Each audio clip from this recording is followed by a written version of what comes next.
தரும் கைகள் தேடி பொருள் வந்ததில்லை.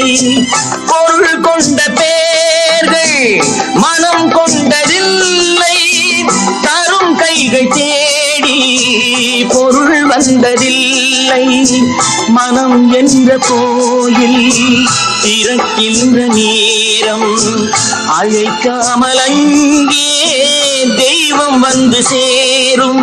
அழுதவர் சிரிப்பதும் சிரித்தவர் அழுவதும் விதி வழி வந்ததில்லை. ஒருவருக்கென்றே உள்ளதை எல்லாம் இறைவனும் தந்ததில்லை. புத்தன் இயேசு காந்தி பிறந்தது பூமியில் எதற்காக தோழா? ஏழை நமக்காக. கங்கை யமுனை காவிரி வைகை ஓடுவதற்காக. நாளும் உழைத்த தாகம் எடுத்த தோழர்கள் நமக்காக.